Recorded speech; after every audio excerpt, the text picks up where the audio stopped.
that would have gone to waste. That food is given to families and children in need. Being a kid should be about doing things that make an ordinary day extraordinary. Learning to play an instrument, building a sandcastle, hosting tea parties. Hunger should never be an obstacle to growing up. You can help end childhood hunger in your community by visiting feedingamerica.org. Brought to you by Feeding America and the Ad Council. Lights, camera, action. It's the Coach James Hale Show. Do you know who I am? Live and local inside the J. Michaels studio. People know me. ESPN Northwest Florida.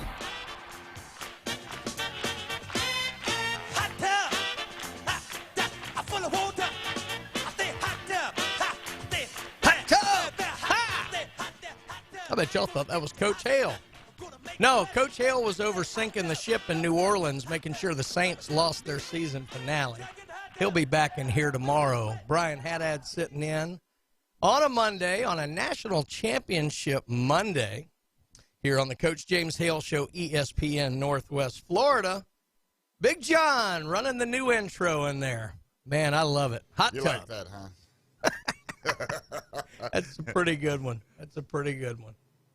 Well, I'll tell you what, guys, we've got a lot to talk about with the college football championship game tonight. Make sure that you're listening to that right here on ESPN Northwest Florida. We've got all kind of great stuff we're going to talk. We're going to talk some NFL today because it was a wild and wacky weekend in the NFL.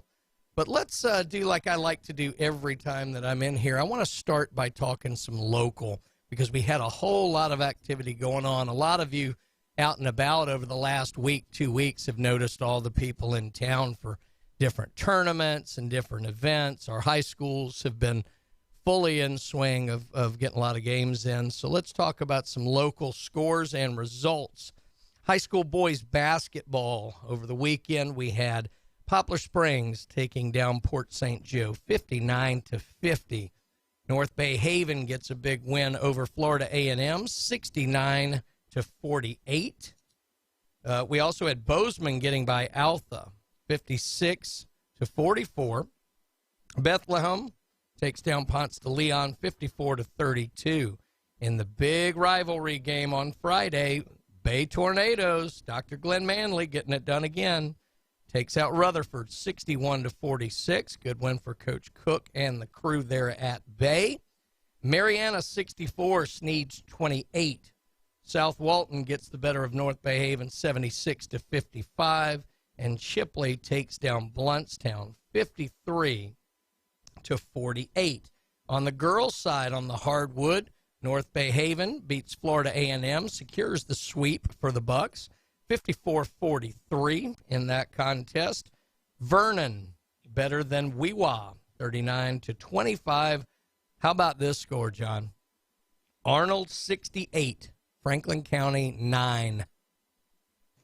Lord, was that basketball? Or? That was basketball. That was basketball. 68-9.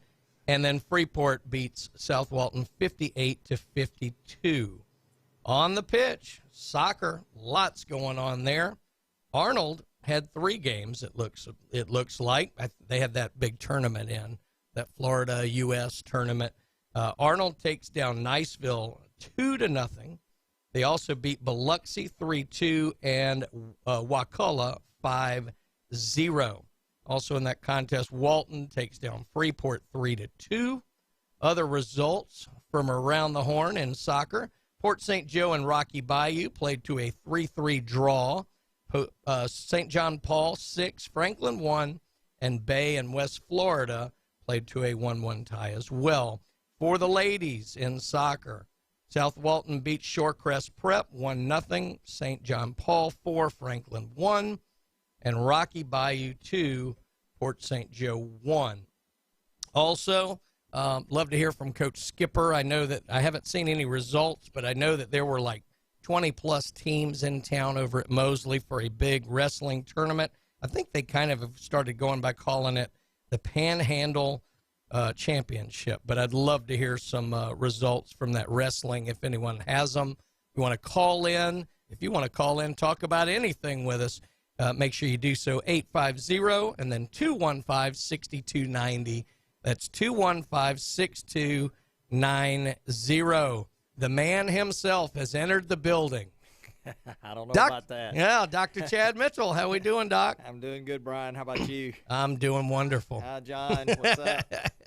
I can't wait. Here. Yeah, we've got more local, but man, I can't wait for this game tonight. And I never thought I'd be hyped for a Georgia TCU matchup. Right. But this game's all levels of intriguing to me. It is. It's several levels. I mean, you look at the TCU's coach and what he's been able to accomplish at TCU. And, I was really surprised that they were able to beat Michigan like they beat Michigan. Yeah. I was really surprised. So, you can't say, well, they don't deserve to be there. I mean, they won that game, and they won it pretty well. Yeah. No, I agree. I think Michigan made some mistakes, and, that probably cost them the game some as well. But anyway, TCU very deserving to be there, even though I said otherwise before. Oh, I think all of us did. To see that that Michigan and Ohio State are not going to be there, man, like the world's turned upside down. Wow. Yeah. Not a good night if you're a Big Ten fan. No, that's exactly. for sure. A couple more things of local interest, and then look, we're going to talk a lot today about the national championship game. We're going to talk a lot of NFL, Doc. I don't know if you got to watch this weekend, but it was insane. I did not, but my Dolphins did squeak in. They did. They did squeak in. We had a lot of squeaking in going in yesterday. But two more things I wanted to get to. This was neat. There are two Chipley alumni who were a part of South Dakota State's FCS national championship game. Awesome. I was able to see a little bit of that. I actually thought it was this old replay or something, but no, it was still going. But South Dakota State takes down the FCS national championship, and the two Chipley alumni were Brian Williams and Zach Wilson, both freshmen. Got it done up there. So congrats. Those guys are getting rings. Oh, yeah. That's pretty cool. Yeah, it is cool. And Rutherford, I think it was you and I on maybe when Coach Tillman announced he was leaving, but Rutherford is expected to announce today. There's supposedly going to be a press conference around 10 a.m. today. That's what I'm hearing. Yeah, they're waiting. They want to hear our show first, and then they're going to announce. But They Rutherford, should let us announce. exactly. Rutherford is expected to announce Albert Floyd as their new head coach. Floyd, of course, a name very familiar. He kind of grew up over in Apalachicola, but has coached here with multiple different teams. He's been a coach at Bay, been a coach at Arnold, excuse me, most recently, linebackers coach at Mosley. So a known entity around, should be a good pickup for the Rutherford Rams, and that, again, is expected to be announced today. You know anything about Coach Floyd? I wasn't sure. I don't. not anything that, Right. I could speak to his coaching abilities, that kind of thing. But, I'm pretty much around all those coaches. They're all good guys out here in Bay County on the sidelines. So Absolutely. They're a lot of fun to hang out with. We do have a wealth of great coaching down here, and that is absolutely true. And this all comes to fruition. I'm sure we're going to have the new coach on at some point going forward. Well, let's pivot just a little bit here because I do want to get into some of this. NFL this weekend, of course, used to be 16 games, not 17 games and whatever, but the excitement on the last weekend is always interesting. We had a lot of the playoff spots locked up before this weekend, but there were basically 3 spots still available. The one that hurts my feelings, my Titans completed their epic collapse this year. They need to blow the thing up and start over. I'm sick of it. I'm done with the Tannehill experiment. Josh Dobbs came in. It wasn't any better. How they have mismanaged a generational running back like Derrick Henry. Right. And not gotten him to a Super Bowl just hurts my feelings. Yes. But the Titans Something's and the wrong there. Jags played in essentially a playoff game Saturday night, and the Jags came from behind and got it done. Congrats to them. Congrats to Trevor Lawrence. Congrats to Coach Peterson. Not so much to Urban Meyer, although, look, it was a bit of a disaster. But I do think Urban Meyer improved that team from what he inherited. Sure. Not a ton. Peterson should get all of the credit here for getting to the playoffs, but I think we're too quick to just throw, wood on the fire of Urban Meyer's tenure in Jacksonville. It was nuts, and some of the off-the-field stuff wasn't good, but look, I mean, he took them from 1 to 3 wins. I do think there were some good personnel moves made in that time frame. It was the bridge, and you needed kind of the professional Super Bowl winning coach to come in and get it done like Peterson did. So congrats to them for getting into the playoffs. That's going to be really big for that young talent like Lawrence and Etienne and guys like that. So that was exciting, although it came at the necks of my Titans. So anyway, and then yesterday, I think it's so much fun when you have all the games going at the same time, because in the early window, the last AFC spot was on the line. So the Patriots were in the pole position to take it. If they win, they're in. Right. But the Patriots have to play in Buffalo. Right. And Buffalo's a good team. They are. The Dolphins are playing the Jets at home. Yeah. And then the Steelers are playing the Browns. So the Steelers needed both to lose. The Dolphins needed the Patriots to lose and then them win, and the Patriots could have done it a myriad of ways. The Patriots actually played fairly well. Mac Jones played well. But there were 2 kickoff returns for touchdowns from the Bills. One on the opening play of the game. Can't forget special teams. Yeah, I think it was Naheem. Forget it. I think it was Naheem Hines. He had a 96-yarder and a 101-yarder. Yeah. Unbelievable. But I will say this. This is where you wonder if football gods are involved and karma and whatever. Of course, this was the Bills' first game since the Damar Hamlin incident the week before. And Damar wearing number 3. Of course, every coach had a number. It was a really nice outpouring of support. The players all would come together at midfield and do a prayer before the game. I mean, it was really nice to see. Do you know that was the first time that Buffalo has run back a kick in 3 years and 3 months? Really? I mean, it's spookiness. I mean, there was something going on there. But it was really neat to see. But, of course, Mac Jones played well. The Patriots on offense played pretty well. I have a feeling their special teams coordinator may be updating his resume this morning. But anyway, the Patriots do fall, and the Dolphins eventually get that spot. We're going to talk more about that in the next segment here because there's a whole lot more to get into with the NFL. The final playoff spots got done last night, and unfortunately they weren't earned. They were received. I'll get into how that happened last night.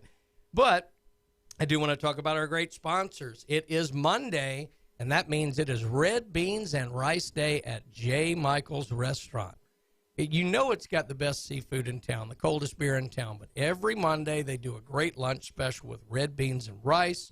You will absolutely love it. Make sure you get out there and see those guys at J. Michael's. Blue Sky Express Car Wash. Hopefully we're done with all this crazy weather. Need to get in and get your car looking showroom ready. There's nowhere better to do it than Blue Sky Express Car Wash. Right there on 98 over by Arnold and by the Home Depot. And they're open early, and you need to get in there and get your car washed. Make it look clean. Don't be the laughing stock of the neighborhood with that ugly, dirty vehicle of yours. Get it looking pretty. Go to Blue Sky. And then, of course, the man himself is here. I'm going to let him talk about his practice by himself, Dr. Chad Mitchell. Orthopedic Associates, doing robotic total knees and sports medicine and, among other things, fractures. If you have anything or if you have an injury that you need taken care of, call us at 850-785-4344. Every time I hear you say robotic total knees, I get a picture of Lee Majors in my mind. And Exactly. $6 million So man. do I, actually. And by the way, every time I do one. The $6 million man sounds like cheap nowadays. Remember when that sounded expensive? Oh, yeah, exactly. That doesn't sound expensive anymore. Unbelievable. Well, I know this is the Coach James Hale Show, but we're going to talk NFL football a little bit more when we come back. And then, of course, we'll get into our FSU, our Alabama, our Auburn, and we're going to preview the big national championship game today. Now, that's going to be right here on the Coach James Hale Show, ESPN, Northwest Florida.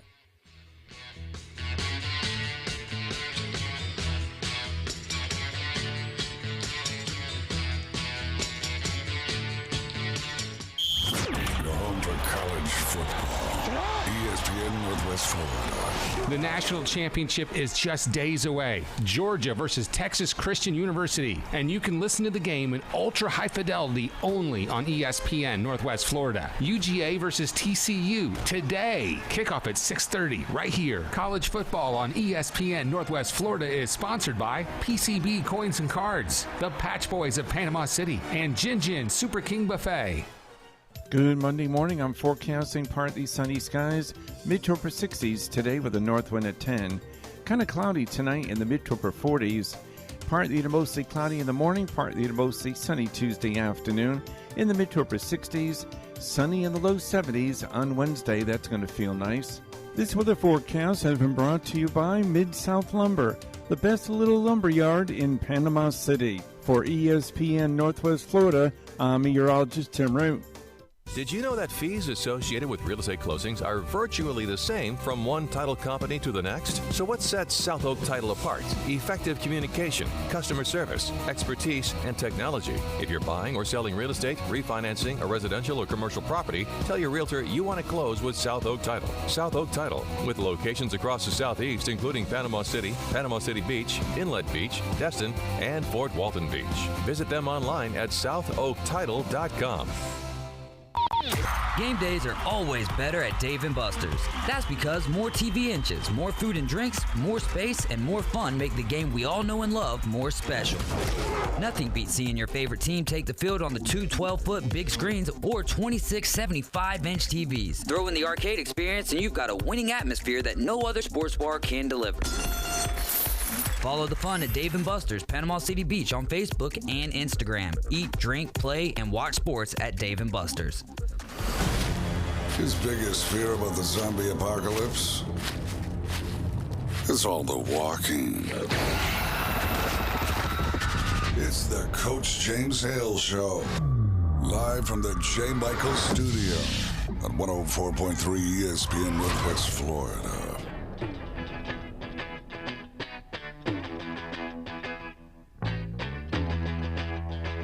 American woman. Sorry, folks. Sorry John for doesn't look busting like your an American eardrums woman. there. No, he does not. I took my glasses. No, still wouldn't.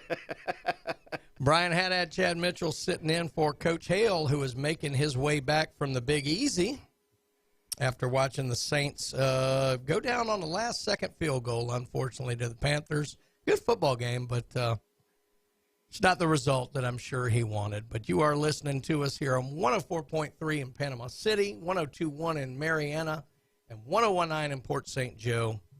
You can catch us on Facebook. You can catch us on YouTube. You can listen to the show anywhere. Whether you want to or not, that's debatable today, but we run it nonetheless. So let's get back into the NFL a little bit more here, Doc. So we were talking about the AFC. The Patriots end up going down to the Bills. So the last spot is now open for the Dolphins and the Steelers, and we buried the lead a little bit going in. But the Dolphins were playing a really close contest, and what was fun was when they would go 2 shots of the Steelers game, and there'd be no play going on, but everybody's listening on their radio or watching on their phone, and a big play would happen like that second run back against the Patriots. I mean, they're going nuts in Pittsburgh Stadium with nothing going on the field. Pittsburgh needed both teams to lose, but Miami found a way. They had to go to third-string rookie quarterback Skylar Thompson to get it done, and the offense struggled mightily. But the Jets, of course, have been struggling mightily too. So in this game, you had starting quarterbacks Skylar Thompson and Joe Flacco.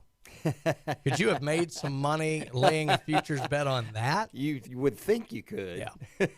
I am proud of the Dolphins. Obviously, they're an exciting team to watch with Tyreek Hill, Jalen Waddle. The question is going to be, because I truly think the Dolphins intended to shut Tua down. He hasn't been right since those concussion issues earlier in the season. He just hasn't. Yeah, he hadn't. And when he got this last one, you know, he threw, 3 interceptions in the second half of that game. I forget exactly who they were playing, but I think it was the Bills that they were playing? Anyway. Trying to remember. Threw 3 interceptions in the second half, and, you know, you could tell he wasn't right then. Yeah. Yeah, I mean, balance was off. He wasn't. I don't know. And I feel bad for him, but who knows? I mean, he needs to have a good conversation with a neurologist. I think so. Yeah, I think so. And I liked that they were shutting him down and went to Skylar Thompson at such an important moment. But now being in the playoffs, I'm sure the pressure's going to be on. Tua's going to want to play. Sure. We know what kind of competitor he is. And if he meets all the criteria, fine. But they need to protect him. But this, it's a way. Part of it is I've watched him, and I think if I could coach him, and this is a little arrogant on my part, I guess, but I would tell him, you don't need to be running and twisting, because when they grab him and he twists, he ends up falling backwards in his head, pounding the pavement. He needs to either go forward or go backwards and then, brace for it. Right. Instead of this spinning around that he does. That's how he got hurt at Alabama with his hip.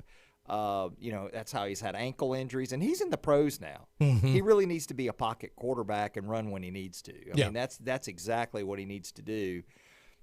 So I wonder if, that could help him. I think back to the days of Steve Young that had all the concussions, and they weren't taking it as serious then as they do now. So you look at how that impacts players. It's a big deal, and I'm glad they're putting so much emphasis on it, because you want to protect people. I mean, you don't want to see Tua in his middle age, not mentally right because he's had too many concussions. You just don't want to see that. It's almost that line that you hear a lot in medicine. You have to protect the player from themselves. In a way, you do. Because he wants to play, and a lot of times you aren't making and I don't the right blame him for decision. wanting to play. Right. Good gracious. I mean, think of all the people that have played football that never make it to college or never make it to the pros, much less a playoff game. Well, I can tell you just from, look, certainly not professional experience, but as probably has become evident listening to me on the show, I've had a lot of concussions in my life. But that's the truth. You're the last one to know when you're ready and when you're not. Sure. Because you're in a bit of a fog, but your instincts kick in of, I can do this, I can go. Right. And you need people around you. That's why I do like how the NFL, you've seen it a couple times this year. Basically, the medics on the side have run out and pulled a player off the field. Sure, they can tell something's not right. Yeah, and so that's actually a really good positive step forward, I think, for this. So I had a concussion in high school, and I remember it plain as day, and it was a simple one. But nobody diagnosed it as a concussion. Well, back then it was called you got your bell rung. Right. And I did. I hit this guy. He goes down, I go down, I spin and get up, and the world is spinning. He doesn't get up. It tells you how hard a hit it was. It was on a kickoff. My world's spinning, and I played the rest of the game. Now, fortunately, I played a great game, but nowadays, those kind of symptoms, the headache, the dizziness, those are symptoms. And if you get a second hit, you can have second impact where it can kill you. Yes, absolutely. That's what they're concerned about. Why they pull a player, because if he gets another bad hit in the same game, within a short amount of time, it sets off this chemical response in the brain, and it swells, and that's how it kills you. Yeah. Wow. Yeah, and that's what we don't want to see. So a lot of people say, well, he just got his bell rung, the old school. I get that. Yeah. But, with this history of second impact, the last thing we need is a player on the field, and we're doing CPR. Well, certainly. Trying to based revive on him. what We've seen just this lately, right? What we've just and gone he didn't to. have a concussion. He just got hit in the chest, it looks like. Yeah. Unbelievable. Yeah. Well, the Dolphins are going on. That means the Steelers, unfortunately, are not, which was amazing they were even in play. But I do believe they staved off, I think it would have been Tomlin's first losing season ever. But the Steelers did get by the Browns, and it just it'd have been neat to see the Steelers game. But I'm happy for the Dolphins. I kind of grew up a Dolphins guy, big Dan Marino fan. Me too. So. Yeah, and it's been a long time. Now, I think they're going to Cincinnati, if I'm not mistaken. No, they're going to Buffalo. They're going to Buffalo. No, that's right. They're going to Buffalo. So because it's not like Buffalo they've got winning. an easy road in. Yeah. Oh, boy. That's a Have tough fun one. with that. Yeah, exactly. Up there, well, too. let's bounce over to the NFC then, because the AFC is now set. The NFC, again, had one spot, but they also had home field advantage because the Eagles, with Jalen Hurts' shoulder injury, they've lost 2 in a row coming into this game, and thus the Cowboys and the 49ers were in play. to maybe take the top spot. Now, the Cowboys inexplicably just got hammered in Washington. Oh, yeah. 49ers took care of business, but Jalen Hurts came back, played through pain. He was not comfortable, but played through pain, and the Eagles got the first round bye with the win on the weekend. And, you know, this is good in the respect that it gives Jalen Hurts a week off. Right. You know, he had to come back to get that week off, but you definitely want that bye if you can get it. So the Eagles take care of that. And then what a series of events. I don't like the fact that the Seahawks had to play earlier than the Lions and Packers. They like to put all the games that have the meaning together in the same window because you don't want another team, you know, tanking or playing with extra vigor based on information they had that the other team did not get. Or less vigor. I did think that was unfair. And we're going to get into more of that, but we've got a call right now. We got a caller on the line. Who are we talking to this morning? Go Blue, Truck City, Arizona, bring up 20 back to Tyndall. What's going on? Oh, my God, brother, I can barely hear you. We're going to boost that, but it is good to hear your voice again, Eddie. How are you doing this morning? Got back late last night, and how about those Lions, huh? How about those Detroit Lions? You know, 50 minutes before kickoff, Arnold got knocked out by the Seahawks, and we still put it to the Packers at Lambeau in the frozen tundra, and just a remarkable performance by Jamal. He had 2 touchdowns. He lost his father, I believe, and his great-grandfather recently, and I'm so proud of it. They didn't make the playoffs, but they're 9-8. You know, destiny was in their hands. They blew it against Carolina, you know. But finally, a Michigan football team goes in there and just does their job, you know. And they did what they were supposed to do. But, you know, it is what it is. But I couldn't be more proud of the Lions. And we're biting some kneecaps, and we're a team to be reckoned with. I just want to tell you that right now. Yeah, I think so, too. I mean, starting 1-6, there weren't many teams hotter than the Detroit Lions down the stretch. And here's what I appreciated, Eddie, and I think you'll agree with this. The Lions, like you said, they knew they were out of the playoffs going in. I still don't like that they separated the windows, and we're going to get more into that. But the Lions knew going into that game they were out of it, and they could have rolled over. And they went out there and they played hard. The Texans were in play for the first pick. They went out, played hard, and won a football game. I appreciated the fact that professionals were professional and played good football despite all the fans sitting at home saying, oh, well, it doesn't matter anymore, or, oh, you should tank on purpose to get the first pick. I love watching guys play football when there's, quote, nothing to play for. Yep. And you want to know something? The Lions, I believe, had one of the best strength of schedules out of any NFL team, out of their opponents. And that's even more remarkable, what they accomplished this season. And so no one can say anything about a Michigan's football team strength of schedule anymore because the Lions, they proved it, and they went out there and kicked I hear some deflection. Yeah, we'll only say it about one Michigan football team. Hey, Eddie, can you hang on through the break? We got to run through a break. Can you hang on with us? Yeah, I'll hang on. All right. Yep. That's Michigan Eddie. Good to hear him again. Absolutely. Coming out of the holidays here. But let's talk about some more of our great, great sponsors. Don't forget, Chad, Rudy's Barbecue. How could you forget? I've been in there so much. I got to see Ethan. I went in there, I think it was Saturday morning. I got some breakfast tacos to get my day started, and Ethan was there, and I just said, this marriage can't last, right? And he knew exactly what I was talking about. And I think we've come to the conclusion it's going to last about 6 games, one way or the other.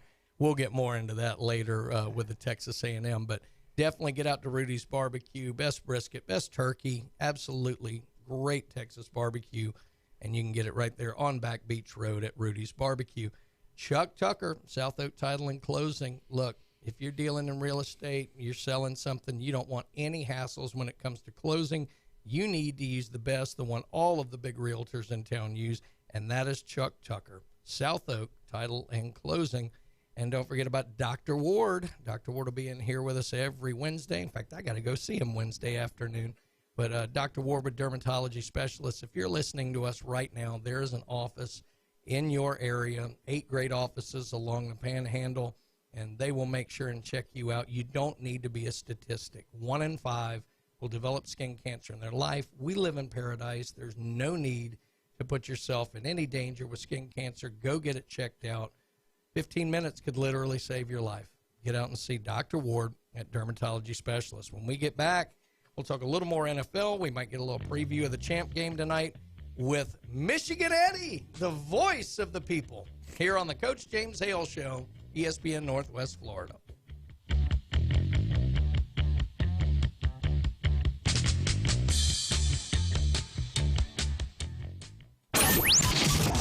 ESPN Northwest Florida. Here's what's happening. Will Georgia go back-to-back? Will TCU shock the world? The college football playoff comes to a close with a final showdown between Georgia and TCU for all the marbles. Come get ready for the game at Dave & Buster's with us, the afternoon underdogs, today from 4 to 6, where we will be live and on location in the sports lounge at Dave & Buster's. There's not a better place to pregame while you listen to our pregame with Dave & Buster's and ESPN Northwest Florida. Hi folks, it's Tracy with Tracy's Fine Jewelry and Coin and Bullion Reserves. Did you know that we do more than just sell some of the finest jewelry in town? We can engrave on your wedding band, locket, Yeti cup, or almost anything. Need your watch battery changed? We can do that too. Our expert will even evaluate your coin collection. And of course, we always pay top dollar for your old gold and silver jewelry. See, there's a lot more to Tracy's Fine Jewelry than a lot of pretty sparkly things. Come and see us today at Tracy's Fine Jewelry. My name is Tim Lywig, published author of Simplifying Food and Wine Pairings. Wine isn't just my passion, it's my career. I hold several wine certifications and am a member of the American Wine Society. How does that help you? For restaurants and wine bars, it means I can hold wine tastings, train your staff on food and wine pairings, and more.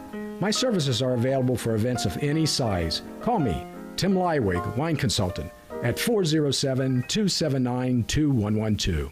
If you didn't receive those special gifts Santa promised you this Christmas, you know those boots and shirts with all the accessories? Well, it's never too late to shop that boot store. The rack after rack of famous name brands, including Carhartt work clothes, awaiting your shopping pleasures. You haven't shopped for Western wear until you shop that boot store, offering a lot more than boots. Remember Joe's motto, always keep Jesus in your heart. Open Tuesday through Thursday, 9 to 5, Friday and Saturday, 9 to 5:30, next to Bill Bird Kia on 15th Street. Reach out, call up and just say hi. Give them a call. Phone lines are open. 850-215-6290. The Coach James Hale Show is taking your calls live and local. From the J. Michael Studio. 104.3 ESPN Northwest Florida.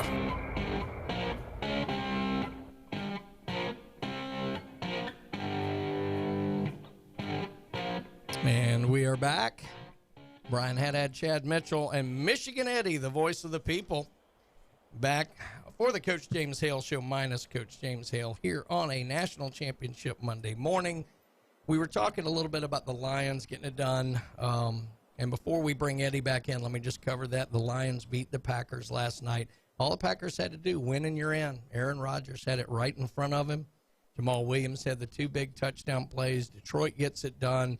As such, the Seattle Seahawks go into the playoffs. And not only that, Doc, because of this Russell Wilson trade, which may end up looking like this might be Herschel Walker level great trade. Yeah. They're going to end up in the playoffs, and they're going to end up probably with the 3rd pick in the draft because of this trade. Absolutely unbelievable for the Seahawks. But, Eddie, I was alluding to it earlier, and I want to get your take on this. The NFL typically keeps teams who are going for a playoff spot in the same window, so there's not any advanced knowledge. And I was talking about the fact that there was a lot of people in Seattle upset for exactly the scenario we were worried might happen. If Seattle wins, Detroit knows they're out of it. Now, fortunately, Detroit stepped up and played, but what do you think about the NFL's decision? I loved having the night game be the decider, but what do you think about the decision of separating the windows there to where it does create the possibility for a team to roll over if they, if they're not in it? Well, in today's world of sports, I kind of agree with people being upset because, look, then the Giants sent a lot of their players and all that, right? But, you know, it's what Lovie Smith said. If you're a consummate professional, you're going to want to win, you know, because that's your job. And you're playing for your job for next year, auditioning too, right? Mm-hmm. So you need to come out and play ball. And think about all the fans, you know, that are paying their money to watch them play ball. And I was telling little Eddie this on the way back from Texas last night. He was like, he asked the same question, why are they playing, why aren't they sitting their players, blah, blah, blah. And I'm like, well, what if there's a fan or family, a husband taking his son for the first time to a ball game, you know, and his favorite player is sitting because the playoffs are next week. Is that really fair to the fans who pay their salaries in a way? You know, so I mean, it is what it is. You know, I'm just glad if you're a professional, the window shouldn't matter. But you know how sports is today. It's all about money. It's all about the big dollar, and that all relates to that and the next game for the playoffs. You know what I'm saying? Yeah, I do. And that's why I want to pivot to the next one, which is a little more surprising to me. But again, as I referenced earlier, I'm glad it happened. I understand Detroit still wanting to go play because it's the Packers. And the Lions-Packers is Detroit might have been more motivated just to keep – if we're not in, we're going to keep the Packers out. The one that was surprising in this day and age, but I loved it, the Texans. They're playing the Colts. They're down. The Texans have the first pick in the draft locked up if they lose this game. If they win this game, they're going to drop to the second pick. Lovie Smith, who ends up getting fired today, by the way, or no, last night after the game, which say what you will, I'm not sure it was a great hire in the first place, but you think he got fired though? I don't. I'm not going to go. I'm not going to go. I'm wondering where you're going with this. No, I'm not going to go full conspiracy theory. But here's what I am going to say: in this day and age, of this mindset of what does it matter? This year's over. Get the first pick. That way you secure Bryce Young or whoever it's going to be. Like that. I like the fact that they went and they played for that. But Eddie, in this day and age, were you surprised that they didn't just roll over and go for the first pick? No. Lovie Smith, say what you want about him. He's a great coach. Mm-hmm. And he didn't have a lot to work with the Texans and all that this year. And they still competed and played in some close games. And what the Texans did to Lovie Smith is terrible. I think that is terrible. Because that team being like that, you play with what you got, and you can only do so much as a coach. The rest is on the players. And who do you have as quarterback? Davis Mills, I think? Yeah. You know? I mean, come on. And he got his team fired up to go play like Dan Campbell did. You know, and the Lions were playing for a lot. They were first over 500 since, I think, 2017, you know, from what we were. And the Texans were, you know, they were terrible. In the last 3 or 4 games, you know, they won the last 3 games, and they were in so many, kind of similar to the Lions. So the Texans, the owners need to get their head out of their keister, man, because Lovie Smith's a dang good coach. He is. Yeah, I'm not sure I loved the Lovie Smith move going into the year. What I appreciated was, you're right, the last couple of weeks they've played significantly better. They easily could have rolled over and done this. He got those guys ready to play a game that they all knew was, quote, meaningless. Not meaningless when you're playing for your job, but, you know, obviously the Texans would have been. Now, don't get me wrong. The Bears are most likely not going to take a quarterback. That's not the worry. The worry is the Bears can trade that pick. Now, there's a couple good quarterbacks in this draft. I don't think the Texans are going to be in trouble. I was a little upset, though, that a guy who does everything you want an NFL head coach to do, motivate your players to play even when there's seemingly no sense for them to do so, and to go get it done, and then you fire him later that night, does seem a little odd. Now, I want to float a conspiracy theory that I thought of this morning for both of y'all. I'm going to go to you first, Doc, because there's some tie-in here. Look, all right, let's assume Bryce Young is going to be the Texans' pick. By all indications, it looks like. Here's my conspiracy theory, and fans in Houston probably think I'm insane for this. Who's been the most successful head coach of the Houston Texans? Well, since I hadn't followed NFL a lot lately, I'm Bill O'Brien. Oh, okay. And I know they fired him after he started 0-4 I that see year. where but you're those going with guys this. were playing well. It would not shock me if there was some kind of play here where you bring O'Brien back. Now, I don't know. Houston may burn if they do that. But having an OC who's worked with your quarterback that you're going to pick might not be a bad play. What do you think, Doc? When we get to the Alabama segment, we may address that a little bit. Because little there were some tease. rumors about a couple of other teams, and, you know, Bill O'Brien hasn't bitten on that. So that's definitely a possibility. We may want to get into that in the Alabama update. Eddie, what do you think about my conspiracy theory there? There's a lot of conspiracy theories out there. The only conspiracy theory, not conspiracy theory, comes true, right? Anyway, it's possible anything could happen. Like Harbaugh's supposed to have an interview with the Broncos via Zoom this week, but last year he said he wasn't gonna. That was just a one-time thing with the Vikings, and now here we go again. He's up for like the Carolina, the Broncos, and he might go down and coach the Texans because Nico Collins is down there, our wide receiver from Alabama. Actually, you know, who knows? Anything's possible. To the Harbaugh point, how much does the news about the infractions from the COVID time frame and the investigation is that playing in? That is the probably, but that's the biggest load of crap. He took a committed recruit for a burger at the Little Brown Jug. And do you really think they're saying, oh, well, Harbaugh misled the NCAA? Do you think he's really going to mislead the NCAA about taking a kid out to a burger joint? Come on, man. That's the biggest line of bullpucky ever. The NCAA is a crock of crap. They're a bunch of politicians. They're a bunch of crooks. And by the way, what's targeting? And by the way, Roman Wilson, that was a touchdown. I think you got him worked up, Ryan. That was a touchdown, and everybody knows it because he didn't have control of the ball until he crossed the plane, and his butt was in the end zone. And to take a call that was a touchdown and then overturn it, who's paying off? By the way, really quick, because you got me going. I was on the road, so all the football games on New Year's Eve, I was listening to on the radio, right? Yep. So we pull into the LaGrange, Texas, by the way, home of ZZ Top. You know, good women in LaGrange, Texas. And guys are telling me my overalls on and all that. Like, man, you guys got robbed. And this guy says, you know, the games are rigged. You know that, right? They have and have been. I'm like, well, you know, I know something. By the two games that night, it seemed to be that someone was getting paid off a little bit. Because that call, that hit on Marvin Harrison, what's targeting, Doc? Seriously? Give me a break.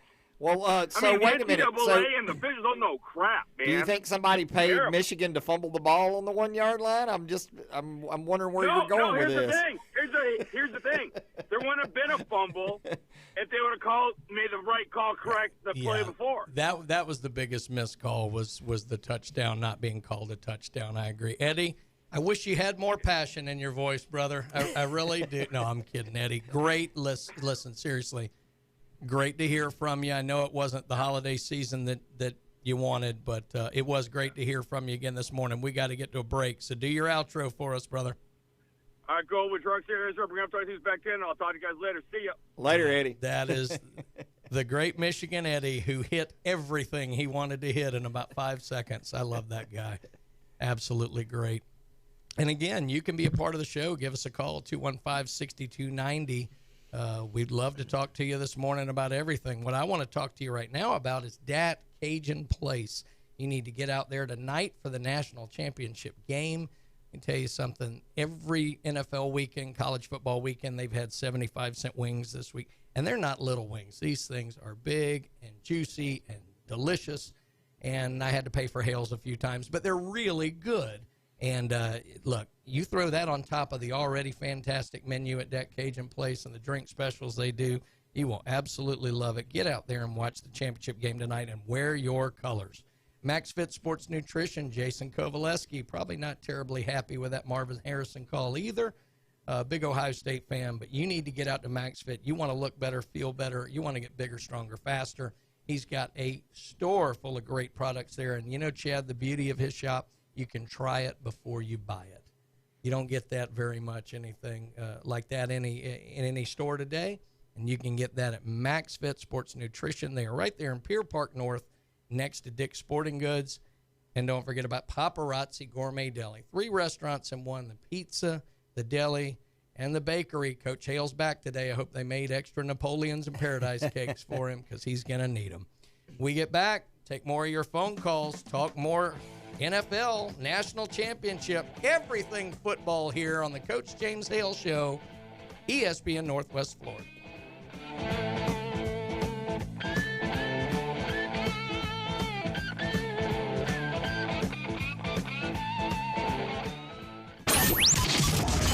ESPN Northwest Florida.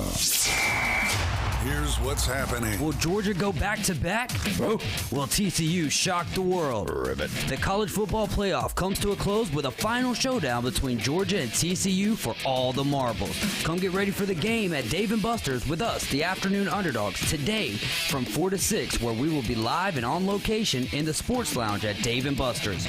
There's not a better place to pregame while you listen to our pregame with Dave & Buster's and ESPN Northwest Florida. Good Monday morning. I'm forecasting partly sunny skies, mid to upper 60s today with a north wind at 10. Kind of cloudy tonight in the mid to upper 40s. Partly to mostly cloudy in the morning, partly to mostly sunny Tuesday afternoon in the mid to upper 60s. Sunny in the low 70s on Wednesday. That's going to feel nice.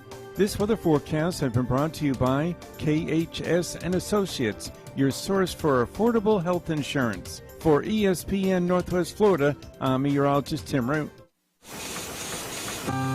Since 2007, Coastal Impressions Print Shack has been providing the area with top-of-the-line custom printing services. They specialize in printing, signs, t-shirts, and more. Need vehicle graphics or other promotional items? Coastal Impressions Print Shack can help. For more information or to place an order, stop by and see Coastal Impressions Print Shack at the corner of Thomas Drive and Highway 98 or call 850-230-0488. Coastal Impressions Print Shack, your one-stop print shop.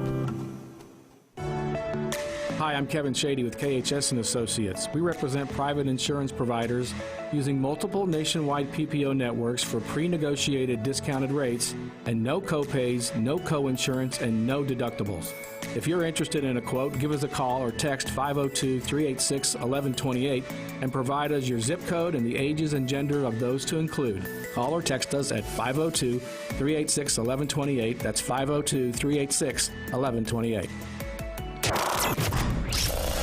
He doesn't always go the extra mile. But when he does, it's because he missed the exit. It's the Coach James Hale Show.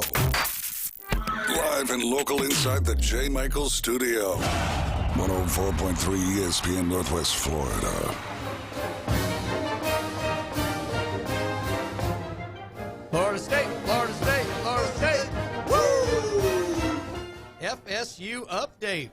Brought to you every day by Newbies, all the Newbies properties around town where you can go see Dr. Chad Mitchell on any given weekend.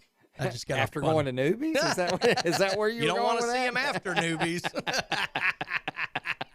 I was wondering where you were going. I with may that. need to go see him after I fall on the ground at Newbies. The original, the mothership, all the best bands in the Southeast are going to be playing there. Newbies 2 on the Curve, another great place to go watch football games, national championship game.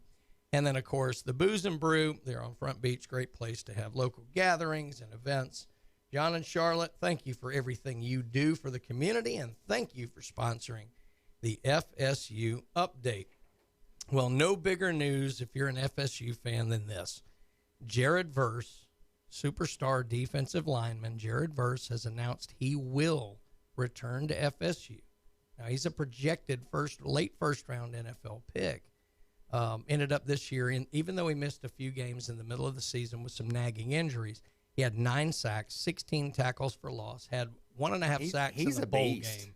I watched him. He's phenomenal a beast. He's player. fun to watch. When they're on defense, he's fun to watch. Well, let's get to it because we talked about this a little bit in the break. Are you surprised he's coming back? Yes and no. Yeah.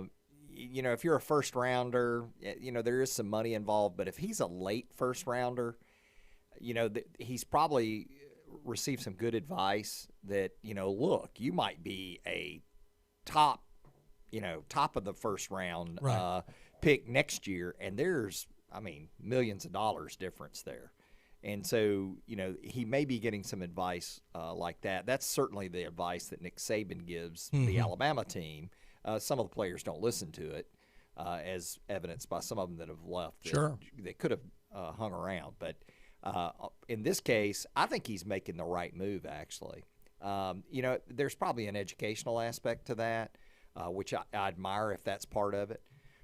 But, hey, with the NIL deals that are coming up, I predict that, you know, there's going to be a lot of players like this doing that because, you know, why leave college if I can make some money, be in college, and then, improve my chances to move up the first-round draft pick roster for the coming year. Yeah, and it was announced that he's worked a deal with the Battle's End collective there. There you go. That's really and so that helps. Yeah, and that absolutely. helps convince you that hey, I can do this. I can pull this off. I'm gonna be good. Yeah, let me tell you though, and I read this story, and they were talking about Verse, and they talked to him a little bit. But the thing that was, I think, is the thing that takes it over the top. I believe this in watching him play. I think Jared Verse, he said it. He said he's never had so much fun playing football as he did this year at Florida State. I think that speaks. Look, you can make some money in college now. Maybe you weren't going to be the tip-top pick, but I think the fact that Norvell has created that environment, those guys love playing for Florida State, and they believe in where Florida State can go this year. Right. Well, we are going to go right now to a caller. Who is on the line with us this morning? Morning, guys. It's Rob. How are y'all? Hey, Rob. FSU update? I figured we'd hear from you. This big news about Jared Verse coming back, isn't it? That's right. That's what I heard this weekend, that he was coming back. And, you know, really that is a surprise, you know, because – but there again, we don't know what kind of money that's going on behind the scenes now with everything that Warwick Dunn and Derek Brooks and all these you know, alumni are with what they're doing, how much money they're going to actually be, you know, able to help these guys out with. So it might not be a bad thing to come back and play your final year. Yeah, well, and Fabian Lovett coming back as well. I mean, that line's going to be solid. Then, of course, Jordan Travis coming back. I mean, they did have a bunch of guys enter the portal, but those are guys who enter the portal mainly, other than Trayshawn Ward, but that's going to be a crowded room.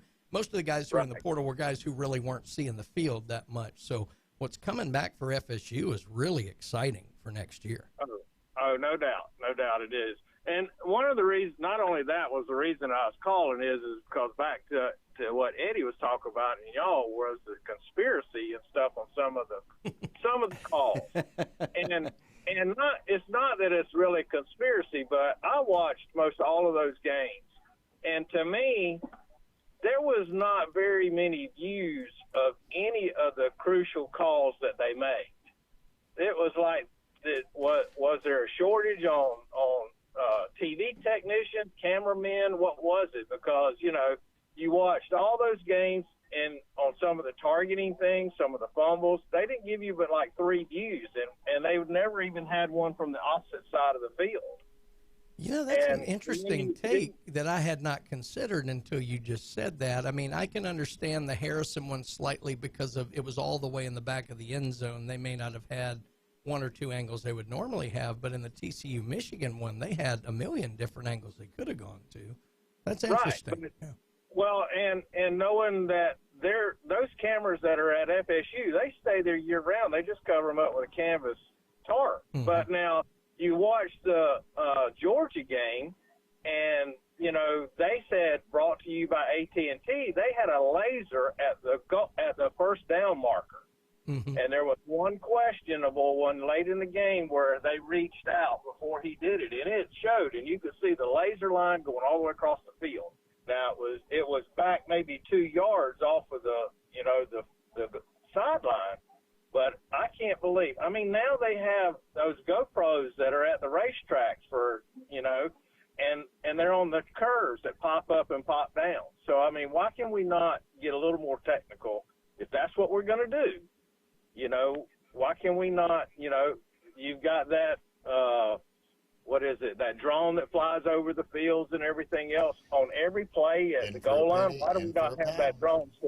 why does that drone not sit right over the goal line so they can tell, okay, that running back's in? Or what about a camera on the refs' caps?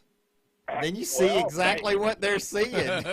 Well, they don't want that. They did show some of them. They've got some of those, and I can't remember if it was in some of those games, but they did have. But the ref, when he falls down and he's running, you don't really get a real good. And what's bad about that, if he's not watching the play, and they go like, well, you're supposed to be making that call, and you're looking over there, the opposite side of the field. So I'm not sure that their union wants that.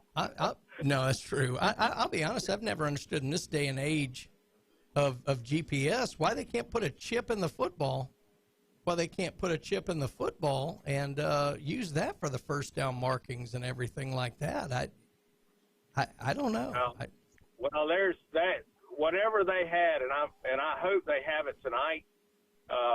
Watch and see if they don't show that infrared laser that's there at the first down marker, and if they'll show that, because this day and age, there's got to be, you could just go out there and put, those GoPro cameras that are the size of, a nickel, and it's flat, and it's just unbelievable what they can actually show. Doc, it does seem a little caveman to have us rely millions and millions of dollars and fans' hopes and dreams rely on these guys holding a couple of chain links and running it from the side of the field out to the Hey, field. that was great technology back in the late 1800s. Well, and the problem with that is that you would have to have that chip right at the nose of the football. Yeah. On each nose of the football. And can you get it stuck in the leather that to me would be kind of more tough to do, to put it in there. And plus, would it affect the flight of the ball with that 1 or 2 pounds of air that they put in there during the blow up of the balloon and stuff with Brady? But I was going to say, then Brady will just deflate it. It'll be fine. Well, here's my thing. They made such a big deal over that. I mean, I played, high school and all that sort of stuff and everything, and it's like, really, if that guy tells me I like that ball just to be a grunt lighter or, a little more slick, whatever it is, you're going to do it, and I can't imagine that it ever, and if they hadn't already been in such, problems with Belichick and all of them over the years, probably nothing had ever been said about that, but it was just something that they could, another feather in the cap of, they're breaking the rules. But, yeah.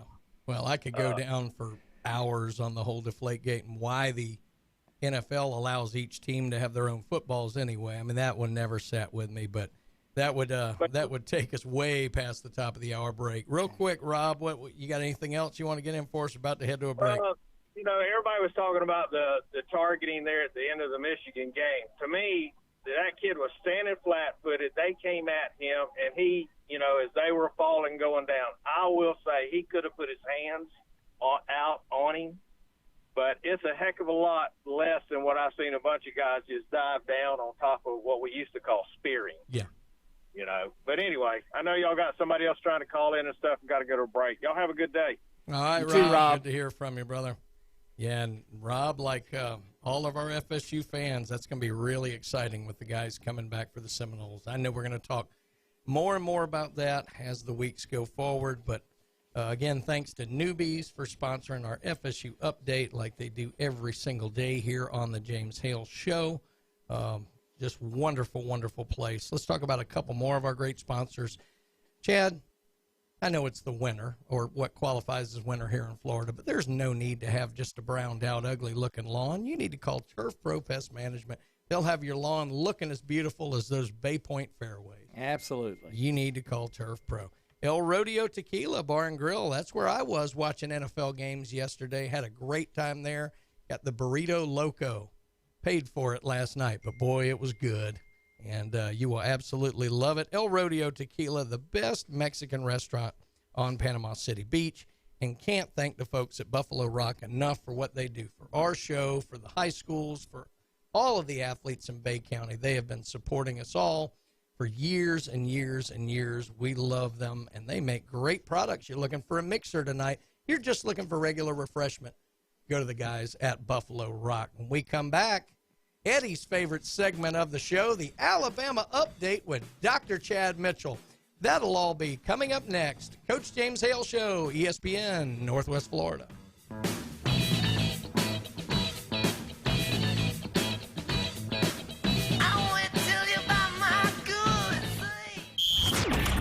College football. ESPN Northwest Florida. College Football National Championship, presented by AT&T. The top-ranked Georgia Bulldogs look to defend their title. We didn't build this program hoping for one-year wonder. While the TCU Horned Frogs are one step from one of the more improbable runs in college football history. Number 1 Georgia, third-ranked TCU. Pre-game coverage starts today at 4. Kickoff at 6:30 on ESPN Northwest Florida. Good Monday morning. I'm forecasting partly sunny skies, mid to upper 60s today with a north wind at 10. Kind of cloudy tonight in the mid to upper 40s.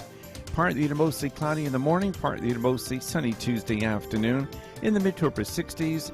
Sunny in the low 70s on Wednesday. That's going to feel nice. This weather forecast has been brought to you by Earthworks of Northwest Florida. For ESPN Northwest Florida, I'm meteorologist Tim Root. Hi, I'm Tracy, your diamond girl at Tracy's Fine Jewelry. Shopping for the perfect diamond can be difficult, but that's why I've trained my staff to be helpful and to offer you a stress-free diamond experience. Pick your sparkle and use our easy layaway plan. Every woman deserves an exquisite diamond from your diamond girl at Tracy's Fine Jewelry.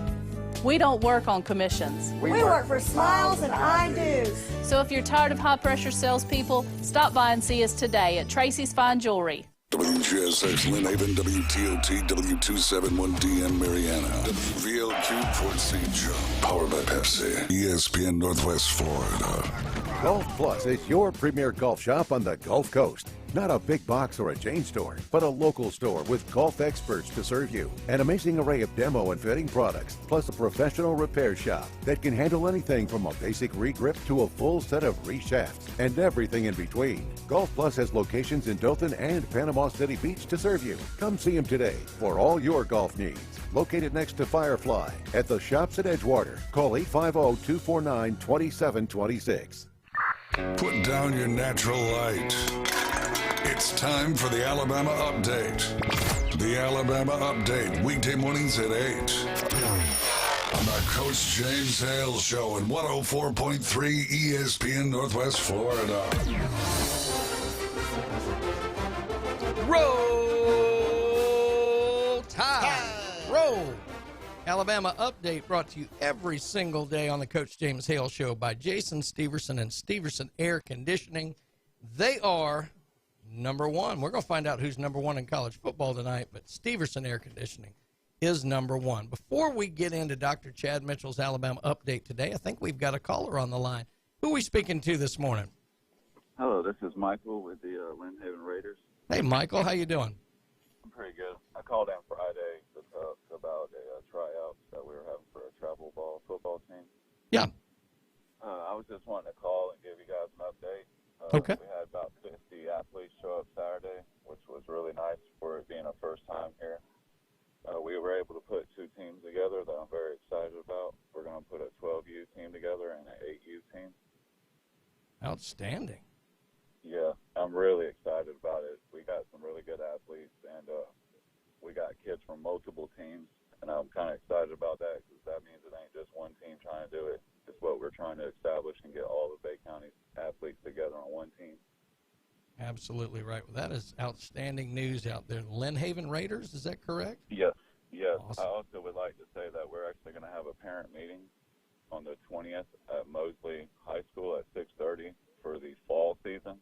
We want to go ahead and start getting kids signed up for that because we're going to have camps coming up through the spring that they can attend and everything. So we want to go ahead and get the ball rolling on that also. Outstanding. So a parent meeting on the 20th, Mosley High School at 6:30. At the cafeteria, to be specific. Awesome. Well, congratulations. Looking forward Thank to you. a great season. Sounds like it's going to be a whole lot of fun for the Bay County youth. Thank you. All right. Thank you, Michael. We appreciate it. That's great news. Youth football here. Stars of tomorrow being developed right now out in Lynn Haven. All right, Doc, what do we got for you on the mighty, mighty Crimson Tide? Well, the first thing I want to talk about is, over the weekend, Eli Gold announced that he has a cancer diagnosis. I didn't see any specifics on that cancer diagnosis, but all I heard was it was a treatable form. Right, that's what he said. Our prayers and good wishes go out to Eli Gold. We definitely want to see him back on the radio for the Crimson Tide. Anyway, that's the first thing to address. The second thing, you alluded to it earlier, talking about Bill O'Brien. And so I know you had a little bit of a conspiracy theory with him possibly going back to the Titans and carrying Texans. I said the Titans, the Texans, with Bryce Young. And, I had not thought about that. That's a unique way of thinking, and who knows how things could go down. But right now, he's been looking apparently at possibly Tampa Bay and possibly Jacksonville. Interesting. This is the rumors that are going around right now. So, again, the whole Bill O'Brien rumor carousel's going on. Where's he going? Yeah. NFL teams are looking at him.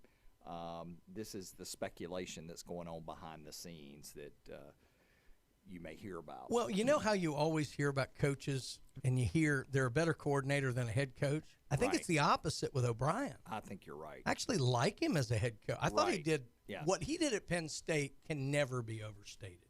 With the mess he inherited there. Right. Wonderful job. And I thought he did a great job with the Texans. I mean, there at the end, it was a little ugly, but I've always thought I have not loved him as Alabama's offensive coordinator, but I always thought he was a better head coach than coordinator. But in fairness to him, I mean, sometimes don't you think that Saban has a little bit of a heavy hand on some of it? And so you wonder what's really going on there. But with Sarkisian, and I know this is probably how you're thinking, I don't want to speak for you, but Sarkisian really mixed things up. But he also had the talent to be able to do that, the speed to be able to do that. But look, and it's probably not fair to Bill O'Brien. Yeah.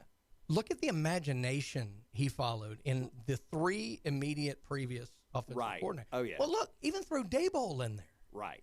I mean, Brian Daboll is a and we great complained offensive about Daboll, mind. but you're right. Hey, second and 26, baby. Lane Kiffin, Daboll, Loxley, tremendous offensive mind, and Sarkisian, wonderful. He's the other version. I think he's a great coordinator and not a good head coach. Right, I agree with you. So following that was difficult for anybody, especially when you've come from the more traditional pro-style NFL mindset. But I don't know. I do think he's going to end up in the NFL, whether or not it's with the Texans or not.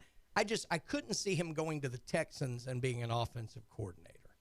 Right. But maybe with, like you said, with Jacksonville or, Tampa Bay or somebody else. Who knows? Well, and, sometimes it depends on the pay, too. That's true. It depends on how all that Do I think a out. guy of his age and experience would like not to have to be a 24/7 recruiter? Yeah. I think the NFL is becoming significantly more attractive to coaching than college because of the wild, wild west of the portal and the recruiting and the NILs and everything. I never thought I would say this, but I think it's significantly more good for your lifestyle to be an NFL head coach than a college head coach. Oh, yeah. Yeah, absolutely. And I think that's why, they're still able to recruit coaches out of college for that reason. Yeah. Otherwise, I mean, gosh, why wouldn't you like to be a college head coach and make a full career out of it? Yeah. Yeah, no doubt. Anyway, moving on, Sure. To recruiting, there's really not a whole lot else to report about Alabama football other than how recruiting's going. And according to 247 Sports, that they have different rankings. They have the transfer portal ranking, the recruit rankings, and the overall rankings. Alabama holds the number one spot with 7 5-stars and 24 stars on the recruiting side. On the overall side, Alabama's number one as well. And by the way, the first 4 spots are the same in those categories, recruits and overall. It's Alabama, Georgia, Texas, Miami. Wow. Just for anybody that's wondering out there. Yeah. Then you go to the transfer portal, and Alabama ranks 58th, but they did get that CJ. I'm blanking on the his tight name. end? The tight Yeah. end from Maryland, CJ Dupree, Mhm. the guy that leaped over the Ohio State guy during the year. Yeah, made the great play. Of note for the transfer portal, the top ones are Colorado, number 1, Florida State, number 2, LSU, number 3, Michigan, number 4, there you go, and number 5, USC. So Awesome. anyway, that kind of helps give some of the recruiting in addition to the Alabama recruiting. Good stuff. Well, we've got another call on the line here, Chad. Who are we talking to this morning? Good morning. Good morning. What's up, brother? Are my SEC homers out there today? Because you got to be rooting for the big dog going back to back. Absolutely. It's the one time of the year I'm going to be saying, go Dogs. The whole country is against us, but let me tell you, that's when it feels and tastes so much better with a victory. That's right. Go Dogs all day long, all day. It should be nothing about Georgia. Alabama did good in recruiting, but y'all ain't there. Congratulations. We're second to y'all in recruiting as well. So we didn't pay enough money this year. We didn't have enough NIL money. We didn't get enough boosters, but Saban pulled his magic hat this year with all the money he pulled out of Alabama. Let me give you a stat I saw this morning when looking at the championship game. Georgia currently has 15 five-star athletes on its roster. The entire Big 12 combined has 11. That says a lot. Let me say tell a you, lot. it doesn't matter who you are as a star rating, because Javon Bullard was a 3-star, and he's one of our best football players. Sure. So we've got plenty of talent to win the game. We have to run the daggone football. We were running the football in Ohio State at 15, 16 yards a click. And we just quit running the ball to try to keep up with their offense. We need to control the ball, run the ball, and bring home the ring. Because I'm going to tell you right now, there's no downfall next year for us either. It ain't like we're going to just drop off the map, because we got a lot of people coming back next year as well. We're going to lose some. We ain't going to lose much we lost last year. That's true. Yeah, Georgia reminds me of the Alabama teams from the past few years.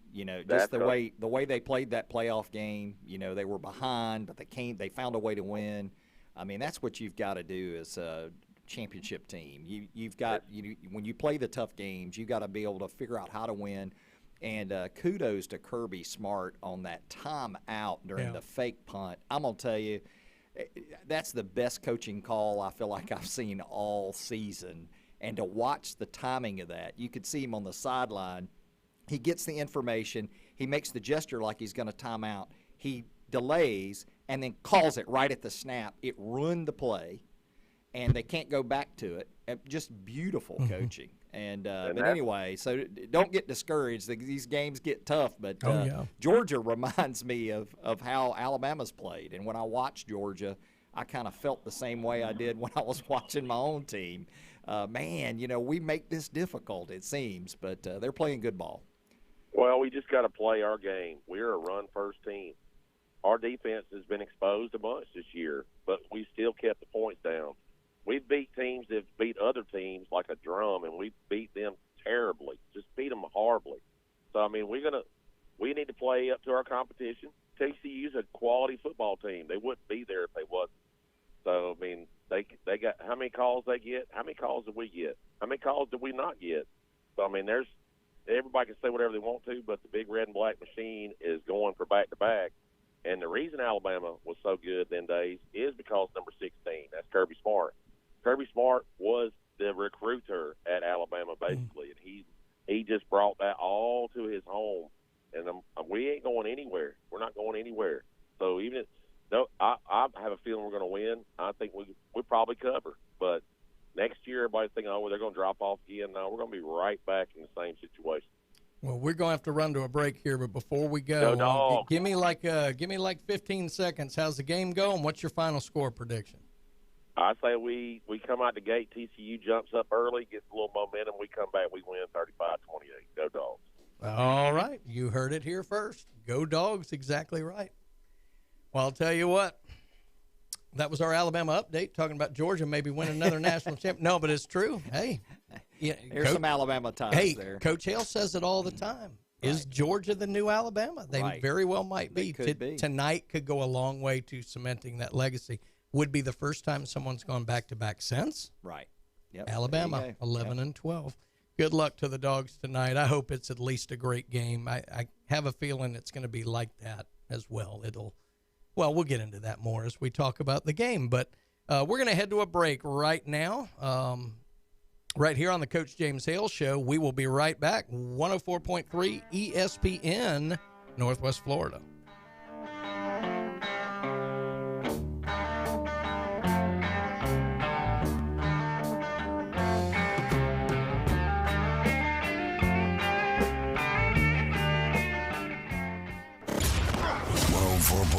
ESPN Northwest Florida. Your home for the NFL. Listen to the biggest games in ultra-high fidelity. Thursday night football. Double and triple headers on Sundays. And Monday night football.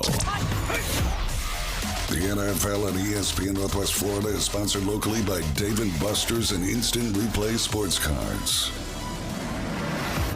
Good Monday morning. I'm forecasting partly sunny skies, mid to upper 60s today with a north wind at 10.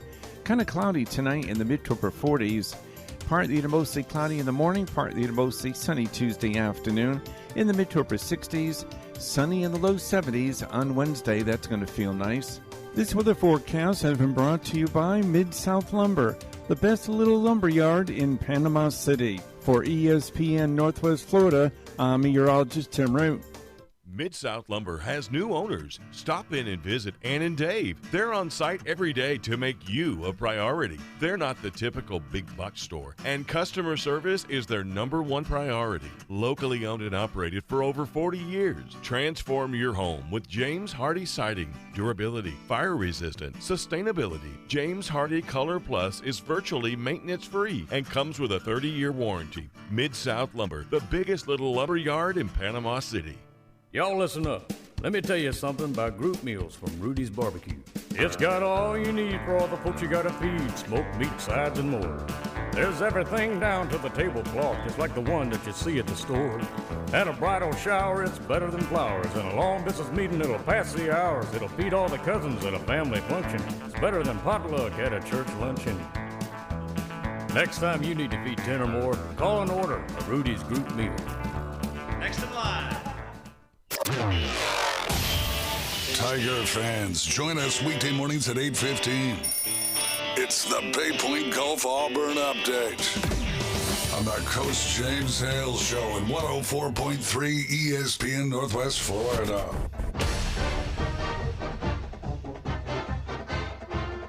War Eagle. Hey! I don't know all the people's names, so I'm going to skip past that and just tell you that the Auburn Update is sponsored every single day here by Bay Point and Ryan Mulvey. He loves them Auburn Tigers, and we got lots and lots of Auburn fans down here. And Doc, why don't you tell us what's going on there on the Plains?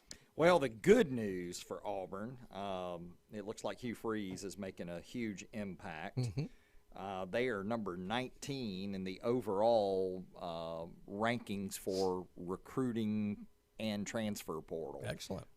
So it looks like they have 11 4-stars. They don't have any 5-stars, but they have 11 4-stars. And then over the weekend, there were 4 announcements that we can kind of get into here. Okay. C.J. Johnson, a recruit out of Texas, announced his commitment to Auburn. He's 6'3", 193 pounds. He's a 3-star, number 62 safety by 247 Sports, number 117 Lone Star recruit, number 728 overall.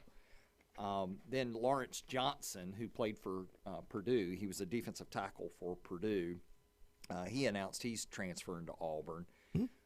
He had 14 games with Purdue.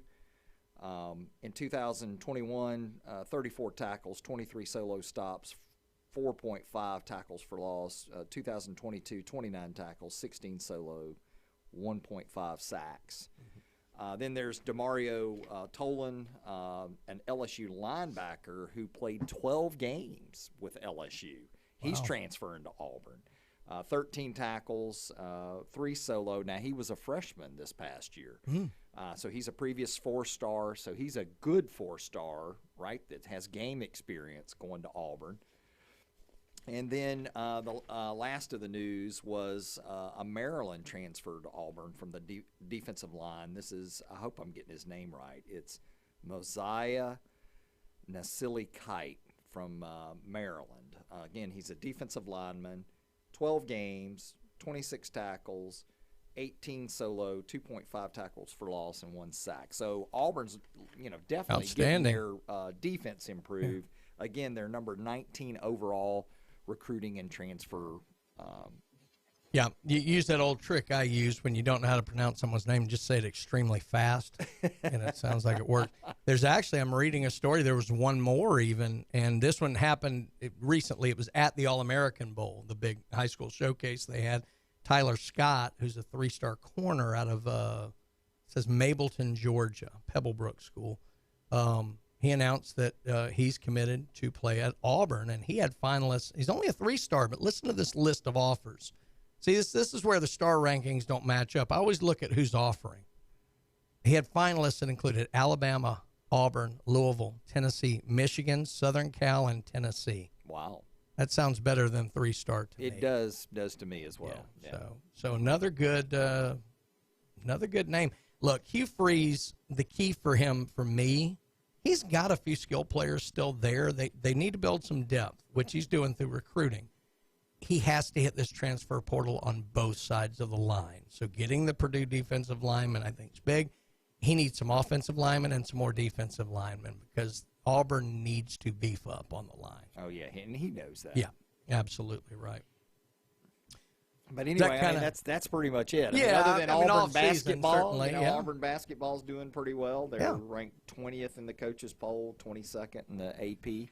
Well, real quick, and I know it's the Auburn update, so this is going to go over like a lead balloon, but we'd be remiss in not discussing the Alabama beatdown of Kentucky, Big John. The Alabama beatdown. Alabama's a basketball school now. Yeah. But big win. Actually, Nate Oates talked about he could see Nick Saban out there and said he thought he saw Saban mouth something to the effect of hand their butts to him or something like that. So, not surprising. Saban does like basketball. He likes basketball. To play basketball. He does. He does love basketball, and he. But yeah, Alabama, big win. They're really playing well. They've had some Alabama and Auburn playing well. Yeah, playing I think basketball. So. That's good to see because for so many. I mean, here and there, you'd have some good basketball in the state. I mean, through the years, Alabama's had some great teams. That just never. I mean, that team with Robert Ory and Latrell Sprewell and they Hollywood, should have done better. Yeah, those guys were really good. Before that, you had one with Derek McKee and Michael Ansley and Jim Gottfried, and I remember some of these guys, or maybe it was Jim Gottfried, and no, Jim Farmer is who it was. And then Auburn certainly with the Chuck Person years and the Charles Barkley years, and then you get into, obviously, they should have won the national championship. The guy from Virginia traveled, and it wasn't called, but nonetheless, there's been good basketball, but to have both playing really, really well at the same time, that's going to be fun because that's just going to make that rivalry heat up even more on the hard court than even on the gridiron. Well, we've got another caller here. Popular show today. Who's on the line with us? Bang, bang, bang. You know who this is? Yeah, I think I do. I hear a bang, bang, bang. How you doing, guys? What's up? How you doing, man? This is Big Mike. Yeah, man. I was going to say, I haven't heard you in a long time, brother. Where you been? Well, I do the nightlife in Panama City. I went from sports to nightlife, like music and clubs and all the good stuff and everything. I was going to say, how y'all doing, Coach Hale and Coach Manley? Now they're doing good. Hale got a special treat to go over to the Saints game yesterday, so he'll be back for tomorrow. And Coach Manley's just making Bay High School a juggernaut in every sport right now. But I'm sure he'll be in with us Wednesday. But I'm sitting in today, and Doc Mitchell's here every Monday, and Michigan Eddie decided to come in and hang out with us today. So we got the substitute crew in, but we're holding down the fort, Big Mike. Well, I'm going to say I'm going to do a shout-out for Georgia. I hope they win the championship, keep it in the SEC. I'm a diehard Gator fan. I know our Gators didn't do good this year, but at least we're for the SEC, I guess. Oh yeah, absolutely. That. How do you think the game's going to go tonight? You think they blow them out, or is it going to be a close? I think the championship game was the Ohio State game. I think that was the game that Georgia should have lost, but they won. They pulled it off. I think if Georgia plays their game, they should win, unless they turn it over. But they play their own game with. I don't think TCU's offense going to score that much against Georgia like they did with Michigan. It's a whole different defense. So, but we'll see and everything. I was going to say, I shout out to you guys. Everything's going good with me. I'm all totally retired and doing all the nightlife at PCB, going around different places, entertainment and everything. I think Dave's gonna be at Dave and Buster's today, right? Yeah, I think they're running the show from Dave and Buster's this afternoon. That should be a good kickoff party. Yeah, I'm gonna kick it off there, and then I'm gonna go out. They're having a big party at Shore Dogs tonight on Thomas Drive. They're having a big party. Because the owner there is a diehard Georgia fan. Yeah. So they're doing like wing specials and free shots and everything, and some of the music entertainment's gonna be there. And I guess I might wear I guess I got to find a red shirt now on my horse. But it's all good. I mean, yeah, I'll be there with Dave tonight. We'll definitely have to meet up. But I've got a question for you real quick. I can't let you off the line because you are a big Gator fan. What's your report card on the first year of the Napier experiment? What do you think? It wasn't that good, wasn't it? I don't think it was that good. What do you think, a solid C? More like a D. Ooh, a D, yeah. Well, yeah. You got to think, look what Dan Mullen did his first year. Yeah, it's true.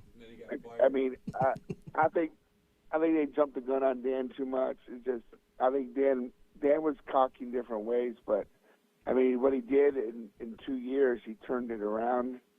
Went down south now a little bit, but it might pick back up. It all depends. Come and goes.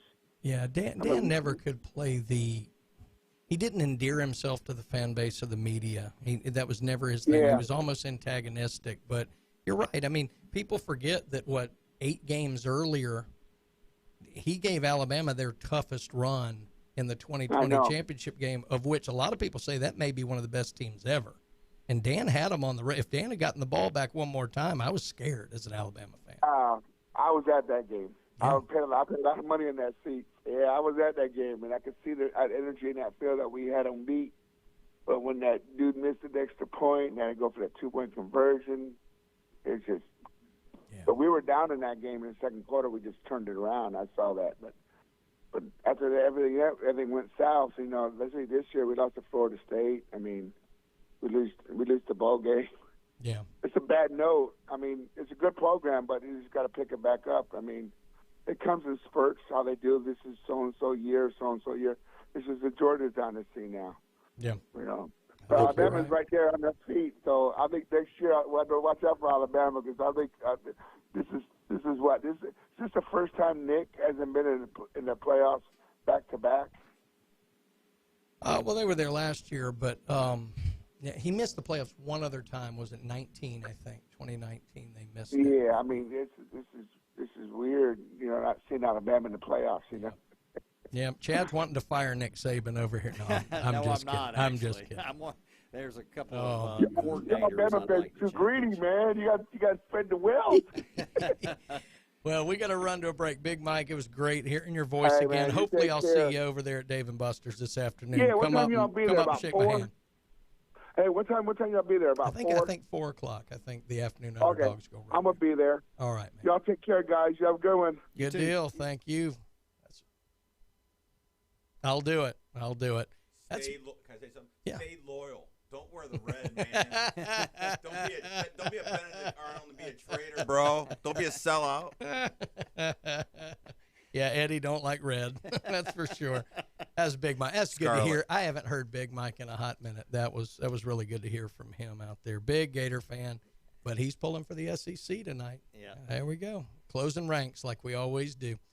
Well, we're going to head to a break here. Want to thank again all of our sponsors who make this show possible. We're going to go through each one of them in the next segment. But When we come back, we're going to start to preview the national championship game. We're going to go through all the ins and outs, what we think is going to happen, and we're going to have some predictions for you to take to the bank in Vegas for entertainment purposes only, of course, right here on the Coach James Hale Show, ESPN Northwest Florida.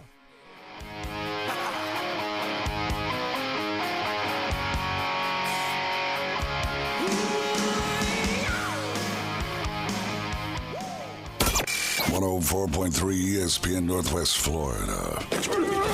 College football lives here. The rivalries, the tradition, and the biggest fans. Listen live in a rich audio experience you can only hear on 104.3 ESPN Northwest Florida and the ESPN Northwest Florida app. Sponsored locally by PCB Coins and Cards, the Patch Boys of Panama City, and Jin Jin Super King Buffet. Hi folks, it's Tracy with Tracy's Fine Jewelry. Did you know that we have a master jeweler right here in the store? That's right, he has over 30 years experience in the art of repairing jewelry. Most repairs are done within 2 business days, so don't send your jewelry off for 6 weeks. Bring it to us at Tracy's Fine Jewelry. We size rings and solder chains. We can reset your diamond into new settings and even custom design. You'll get your jewelry back quickly and looking as good as new. Tracy's Fine Jewelry, Bay County's trusted jeweler for over 45 years. Mid-South Lumber has new owners. Stop in and visit Ann and Dave. They're on site every day to make you a priority. They're not the typical big box store, and customer service is their #1 priority. Locally owned and operated for over 40 years. Transform your home with James Hardy Siding. Durability, fire resistant, sustainability. James Hardy Color Plus is virtually maintenance free and comes with a 30-year warranty. Mid-South Lumber, the biggest little lumber yard in Panama City. Chick-fil-A Tyndall Parkway has reopened and invites you to eat more chicken at our newly renovated location. Not able to stop in? Let us bring you your favorites right to your door with Chick-fil-A delivery. If you live within our delivery radius, you can count on our team members to prepare and deliver your order with care, the Chick-fil-A way. Order online or through the app. Can't get enough Chick-fil-A? Follow us on Facebook at Chick-fil-A Tyndall Parkway. Chick-fil-A delivery is also available from our sister location on the beach. If aliens showed up tomorrow and said, "Take us to your leader," you'd bring them to the Coach James Hale Show. Danger, Bill Robinson, danger. Live from the J. Michael Studio on 104.3 ESPN Northwest Florida.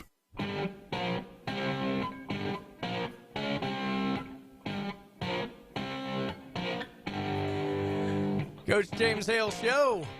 Brian Haddad sitting in for Coach Hale, who will be back tomorrow. Dr. Chad Mitchell is always on Monday, and because we didn't change the locks quick enough, Michigan Eddie has joined us in studio. How you doing there, Eddie? Doing all right. Eddie, as good as I can be on this wonderful Monday.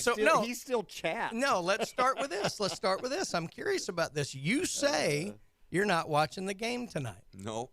You're a college football fanatic. Exactly. How are you not watching the game tonight?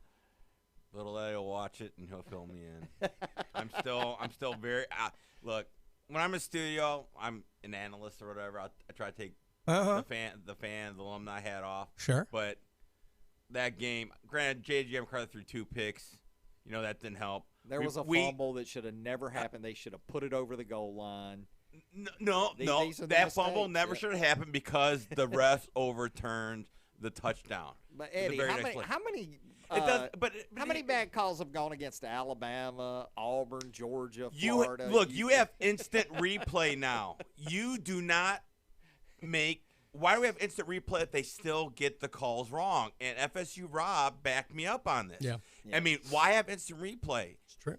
I mean, it's obviously sometimes it feels like people are getting paid. I give you a hard time. Well, I mean, we could go back to the Alabama-Tennessee game. I know, yeah. We could go to the Alabama-LSU game. That's what I mean. It's Let's get rid of instant replay then, and then we can say human error. But you can't blame it on one play. Our phones are about to light on fire because we're talking about Alabama not getting the benefit of a call. Right. But I will say this, and I jumped on you for this, but I was messing with you a little.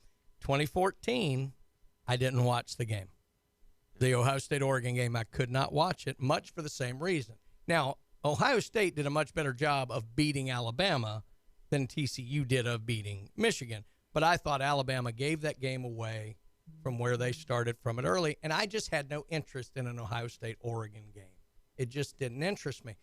But I honestly, after the game was over, I felt a little bad as a college football fan. I was like, I should have watched that game because I do love the game. I mean, so Eddie, I'm telling you, watch the game. Live without regret, brother. I'll watch NCIS, Live without regret. Blue Bloods, Swamp People for new season. Hey, we're not getting ad money for these guys. Yeah. Knock it off there. I'm just saying. All right, we got another caller on the line. Who we got this morning?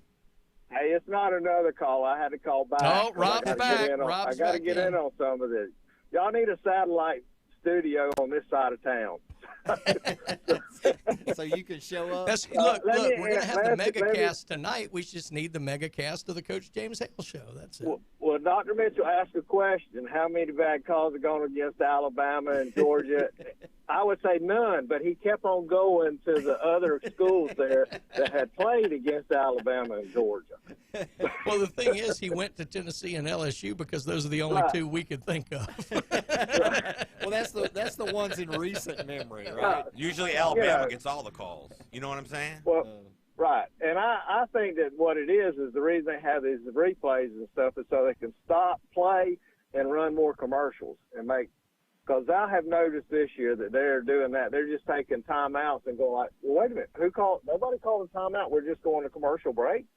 And everybody sits around for 5 minutes. That's a better conspiracy theory than I had. Bill O'Brien going with Bryce Young. That's a good one. Man, I like FSU, Rob, man. You know, and in basketball, we just have every you got an under 6 minute timeout, you got an over 6 minute timeout, it's just to run commercials.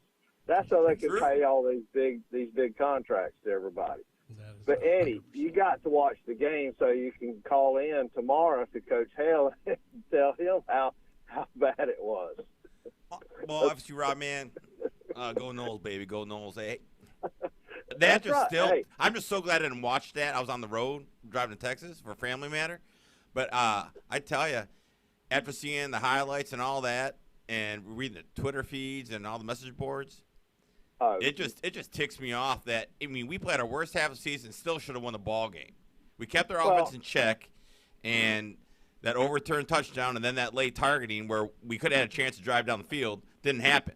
You know? I mean, it's just – and then look at the Georgia Ohio State. They took out Marvin Harrison Jr., obviously the best wide receiver in the ball – in the country, and that changed the outcome of the game, and there was no penalty on that call. So it makes you wonder who these officials, who's paying these officials, and is there an NCAA agenda getting teams into the thing? Because you got TCU, who are the darlings of football, then you got Georgia trying to create another Bama dynasty with SEC. Slow down a minute. Speaking truth. I'll give you the touchdown in the end zone, but the targeting call at the end of the game. Yeah, I can't say that was start. And here's my reasoning for that. That was a defensive back that was standing flat-footed, and he was not moving forward. The other defender made a tackle, and that running back turned and fell into him. Now, I will say he went low because they were below his knees by the time they got to it. Where he hit him in the top of the neck and the shoulders, that was not a malicious hit that he was aggressively going after the play. I think he was trying to lead with his shoulder, too. Well, right, and plus, as low as they were, there was really no – now, in hindsight, yes, he could have put his hands out, but it's split second. We're watching it slow motion. It's split-second decision from a defender. At that point, with no dog in the fight, I could not make the call that was a targeting, malicious hit to hurt or use your helmet as a weapon.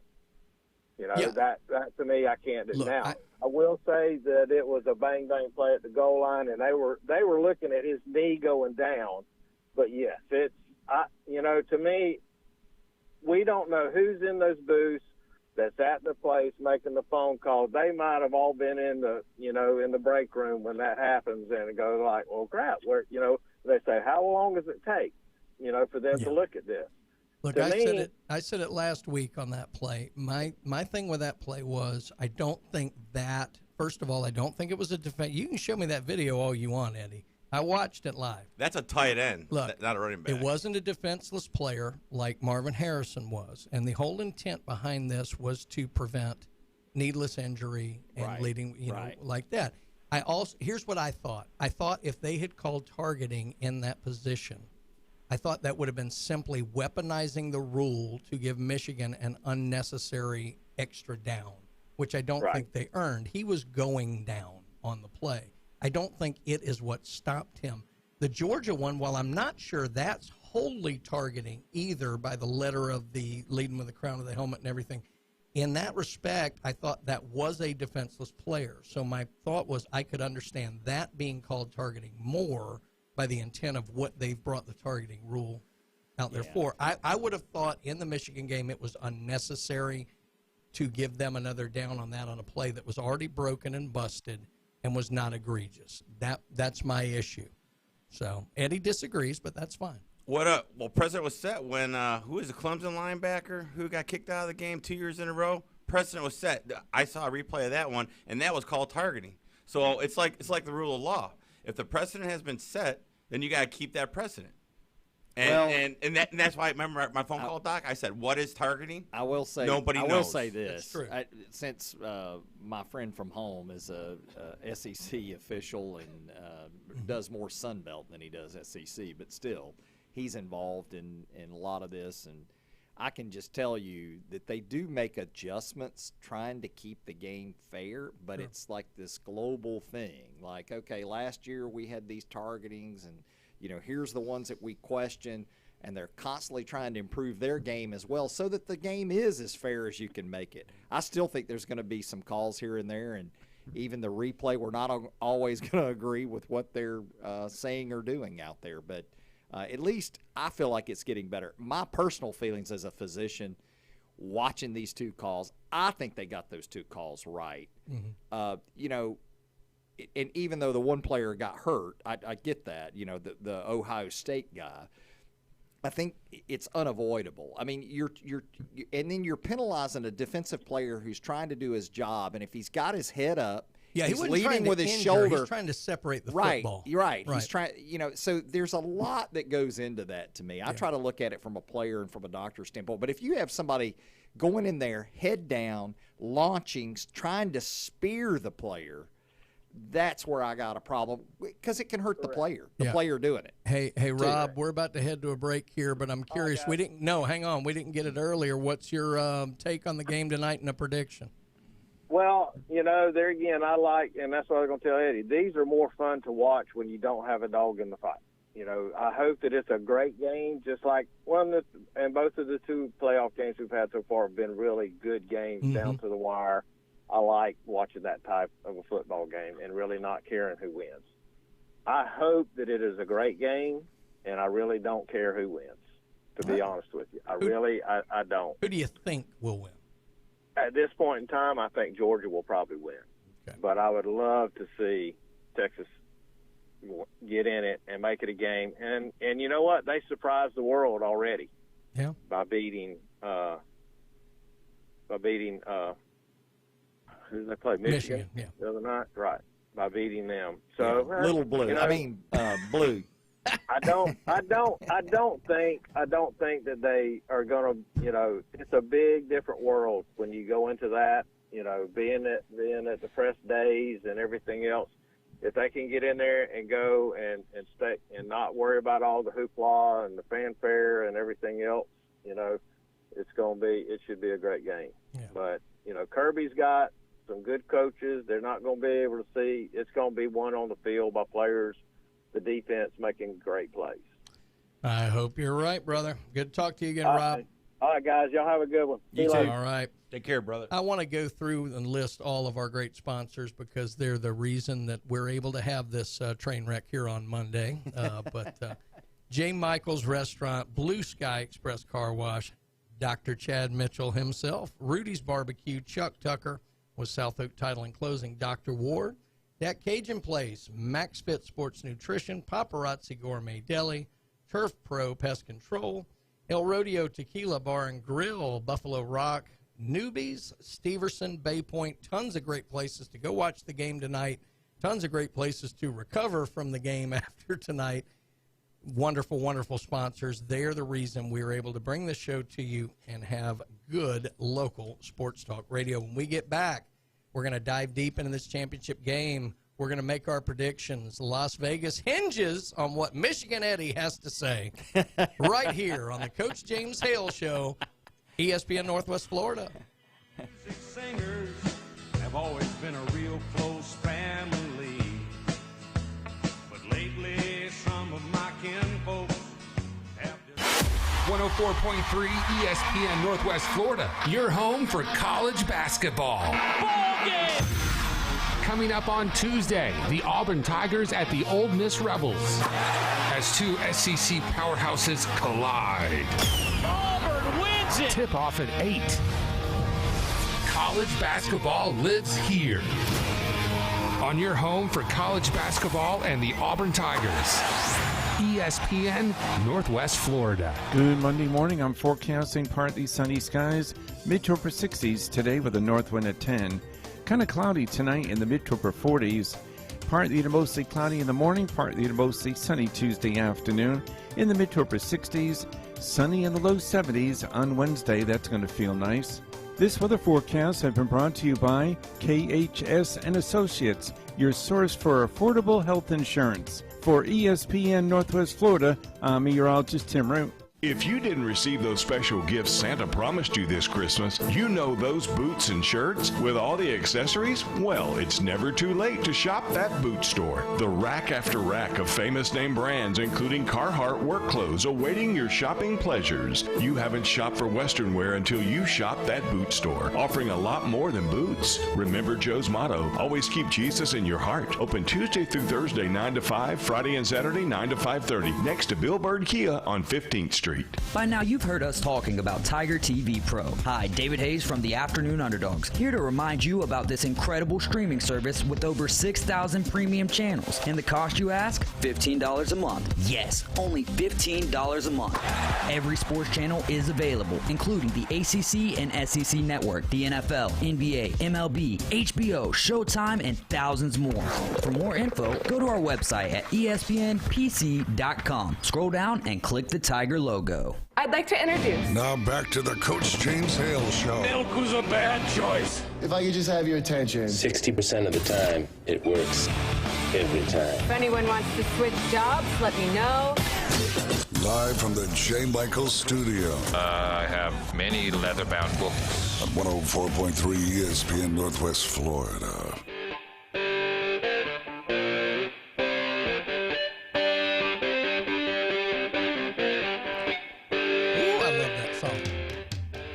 Top, baby. Money for nothing. Checks for free. Love it, John. Love it. No, it's Dire Straits. Sorry about that. Yeah, it is Dire Straits. What are you talking ZZ Top? Well, I'm a ZZ Top LaGrange, man. You did. We went in. I don't know if you heard. We went into that break with LaGrange playing. Really? Afterwards, or at least some ZZ Top. Okay, my bad. Dire Anyway, Straits, man. My as bad. I go through our musical choices here on the Coach James Hale Show, last segment of the day, Brian had It's a going to Chad be the Mitchell. best one. Telling you, this one's going to be good. And Michigan Eddie's sitting in with us. Big John behind the board. Thanks, everybody, for all the calls. Have great callers today. Brought back some old Big Mike. I hadn't heard from Big Mike in months. So it was great to hear from him. Don't forget, the Afternoon Underdog is going to be coming to you live from Dave and Buster's this afternoon. Good kickoff party for the national championship game. You know Dave and the crew always puts on a good show. I think I'll be in there with them unless I've been fired. I don't know. Who knows how that's going to go. But anyway, let's talk about the national championship game. That's where our eyes are going to be. Look, let's get. We went through it earlier. I said the stat. Georgia has 15 five-star athletes. All of the Big 12 combined has 11. TCU, this was interesting as I was reading this story. TCU had 0 votes in either preseason poll. Right. I mean, we forget this is a year removed from them running Gary Patterson out of town. I was not happy about that move. The way they handled that. You got a new coach, Sonny Dykes, and look what he's done. Unbelievable. Yeah, and he's a great coach. They arguably lost their best offensive and defensive players to the portal. Zach Evans left them, went to Ole Miss. Yep. So credit to coaching. 100%. SP Plus rankings. Georgia ranks first overall, 12th on offense, 4th on defense, 8th on special teams. TCU 6th overall, 5th on offense, but 37th on defense, and 30th special teams. Just some of the numbers, points per game. Georgia, 39.4. TCU, 41.1. Here's a big one, though. Points allowed per game. Georgia, 12.8. TCU, 25. You would not have known that the way Georgia and Ohio State played, but correct. We knew C.J. Stroud was capable of that. Yes. We knew he was capable of Ryan that Day dialed up a great plan absolutely. for that game. He missed a few things late, but he had a good plan for that game. Passing yards, Georgia, 293 to 201 running. TCU's balance, 269 through the air, 204 on the ground. Yards allowed, Georgia 292.1 to TCU's 385 yards a game given up. Stetson Bennett, 292 of 429 for 3,283 yards, 23 touchdowns, and 7 interceptions. Very similarly, Max Duggan, of course, they were both in New York for the Heisman, 253 of 397 for 3,546 yards, 32 touchdowns, and only 6 picks. Kenny McIntosh led Georgia running the ball this year for 779 yards and 10 touchdowns. Now, Miller, the great running back from TCU, he's dealing with a bit of a sore leg here, and he's going to play, but he's not going to be 100%, and that's not good for TCU because he went for 1,399 this year and 17 touchdowns. Big production out of him. Brock Bowers actually led Georgia in receiving, even though it was a somewhat quiet year for him. I still think, to me, he's the unicorn on the offensive side in NCAA football. Yeah. I think he's going to play pretty well tonight. 56 catches, 790 yards, 6 touchdowns. But Johnston, the receiver for TCU, he's going to be a first-round pick. 1,066 yards receiving, 6 touchdowns. To me, the key in this game, that 3-3-5 stack defense that TCU plays, you heard Coach Hale talk about it all last week. Michigan should have run the ball down their throats. Right. Because you've got those spaces and they over did the the guards. first drive. Right. First drive, they were just killing them. Yeah. I think Georgia would have done that anyway. I think that's the key to victory. If Georgia just runs the ball down their throat tonight, hits Brock Bowers on a couple of play-action plays where he just slithers loose, I think that's going to be the key. The question to me is, does TCU, knowing this, dial up something special on defense? And then the final question would be, does it matter what they dial up on defense? Doc, go to you first. I'm just going to tell you, and I hope I'm wrong, but I just knowing what I know about Kirby Smart, Georgia, Kirby Smart was not happy after that playoff game. Sure. And knowing his relationship with Saban and how that usually turns out for Alabama, I think you're going to see a very aggressive Georgia offensive and defensive game, and I don't think it's going to be close. And I may be wrong. Hope I am. I mean, kudos to TCU for making it there, but I don't think it's going to be close. I think Georgia is just going to beat the brakes off TCU. I think it's 14+. Wow. Now, hopefully I'm wrong with that. I'd like to see a close game. I love underdogs, so I'm not against TCU. I don't want to, act like I am because I really don't care who wins in a way. But in a way, as an SEC fan, I'm rooting for Georgia. But just what I see, the stats, all that, I think TCU had one good, tough game in them. Mm-hmm. And I think they played that game against Michigan, right? Maybe. I think this game they're going to get exposed for what they really are. And don't get me wrong, like Sonny Dykes, like what's going on at TCU, like what they're doing. Not a hater, but I just think that just based on what I see, I think it's not going to be close. Eddie? I think it's come down to what you said about the line, but I also think could TCU secondary come up with some big plays like they did against Michigan. Mm-hmm. And I also think it comes down to the quarterback play. They're both, like you said, they're both Heisman finalists, in New York. So I think, and Max Duggan, he's a war dog. I mean, he deserves every accolade he gets, and so does Stetson Bennett. Oh yeah. So both of those guys. So I think it ultimately could come down to the battle of the quarterbacks. Yeah. Who has the better game, less mistakes, and who can be a better game manager and all that. Is anybody calling the upset? Well, let's see. So here's my take.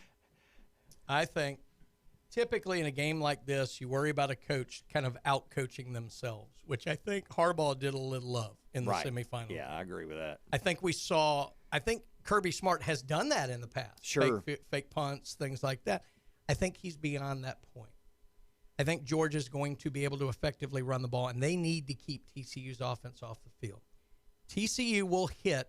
They're an explosive play offense. They'll hit a few. Sure. Because we saw Ohio State has done that. It's bound to happen, yes. LSU was able to do occasionally. But to me, there's two things I'm looking at. Number one, Georgia is phenomenal over the last 2 years. Last 5 minutes of the second quarter, first 5 minutes of the third quarter. That's where champions get things done in that time frame. You're tired at the end of the half. That's where your big players make big plays. So I think watch that last 5 minutes, first 5 minutes time frame tonight. That'll tell you a lot. The other thing, TCU is a wonderful team with great players. They're going to hit big plays, but they're not as deep as Georgia. They're not as deep as Tennessee. Correct. And this is going to last that's how I look at Georgia. 2.5 quarters. Yep. And I think Georgia's going to be able to pull away because they're going to be able to rotate players more, and they're going to be fresher come the end of the game. I think it's going to be somewhat reminiscent of last year. I do think it'll be fairly close until right around end of the second quarter, end of the third, and about halfway through the third quarter, you're going to see Georgia start to pull away. And they'll end up covering. It'll look I think the final score will look worse than the game. But I think Georgia covers, and I think it's going to be a good football game for about 2.5 quarters. You're going to Biloxi tonight, aren't you? What's the spread? No, I'm not. 12.5. Oh, it is 12.5. Okay. 12.5. Yeah. Now, there's been Mattress Max money changed that a little bit. But some of the late money always comes in when there's a big spread like that. It's going to go off as the biggest spread in a playoff championship game, unless it comes under 11, which I think was previously the biggest. But look, I think TCU, what they've done has been marvelous. I hope it's not a blowout early. Sorry, Georgia fans, but I think that's what's going to happen, and I think Brock Bowers is going to have at least one just huge play. Don't forget the other tight end from Georgia, too. Washington, he's got the ankle, but and don't forget McConkey. You never know when he's going to just all of a sudden make a great play. Absolutely right. Well, look, this has been a blast today. Eddie, thanks for jumping in with us. Thank you to all of our callers. Dr. Mitchell, thank you very much for coming in. John, thank you behind the board. Don't forget, Underdogs on the College Football Championship kickoff today at 4 at Dave & Buster's. Come out, wear your gear. Wear your gear, support your team, and join us. Great stuff. And then, of course, you can listen to the championship game right here on ESPN Northwest Florida. We will see you tomorrow.